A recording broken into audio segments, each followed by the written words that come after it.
물가 인하를 발표하지만 여전히 장바구니는 무겁고 잡 오프닝은 많지만 일할 데가 없다고 호소하는 혼란이 공존하는 가운데 취업 사기까지 급증해 시민들의 주의를 요구하고 있습니다. 특히 최근 해고된 사람들을 목표로 새롭고 정교한 방법으로 빠르게 급증하고 있습니다.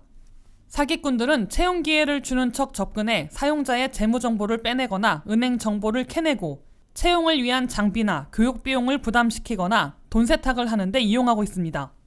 지난 한 해 동안 10만 5천 건 이상의 사업 및 채용 제한 사기가 있었으며 총 4억 5천만 달러 이상의 금전 피해가 발생한 것으로 밝혀졌습니다. 지난 5년간 5배 이상 증가한 수치입니다. 가장 흔한 방법으로는 재택근무의 고연봉으로 구글의 리뷰나 데이터 입력 같은 일을 한다고 제안하면서 접근하는 겁니다. 이들은 AI를 이용해 가짜 회사 사진과 자료를 만들어 자신들의 신뢰성을 과시합니다. 누구나 할 수 있는 엔트리잡인데 고액을 제시하는 이 제안은 당연히 거짓입니다. 이들은 월급을 받기 위해 디파짓할 것을 요구하기도 하고 개인정보 보안 설정이 낮은 사람들은 링크를 한번 클릭하는 것만으로도 결제 앱을 통해 송금하도록 유도할 수 있습니다. 이들은 소송이나 환불 절차를 어렵게 하기 위해 주로 해외에서 접근하는데 영어를 모국어로 사용하지 않아 대본을 활용해 형식적인 문구만 사용하지만 영어를 쓰더라도 이것까지 구별해내기는 어려운 이민 1세대들은 알아내기 어려워 마지막까지 피해를 당하는 것으로 나타났습니다. 링크드인이라는 사이트는 페이스북 인기도 추월한 세계 최대 비즈니스 전문 소셜 네트워크 서비스로 기업들이 신규 시장 개척과 바이어 발굴 등에 주로 활용하며 2억 명 이상 가입해 있습니다.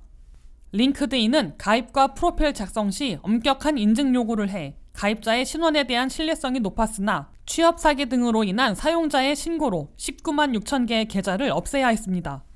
심지어 내가 낸 이력서를 받아 파는 것이 주 수입원인 페이퍼 컴퍼니들도 있어 이력서 한번 냈다가 스캐머들의 표적이 되는 사태도 인지해야 합니다. 보안 전문가들은 취업 채용 기회를 확인하기 위해 추가적인 조치를 취해야 한다고 권고했습니다. 채용 회사들의 정보를 확인하고 신뢰할 수 있는 사람으로부터 취업 제안에 대한 피드백을 받아 확인해야 합니다. 아직 일을 시작하지도 않았는데 장비를 구매해야 하거나 비용을 지불해야 한다면 거절해야 합니다. 지나친 개인정보에 대한 요구는 단호히 거부해야 합니다. 월급을 주었지만 다시 돌려줘야 하는 등 핑퐁 송금 요구가 있다면 수상하게 여겨야 합니다.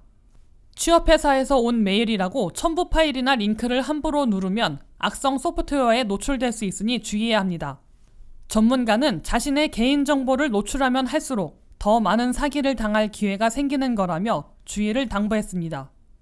WKTV 뉴스 안혜린입니다.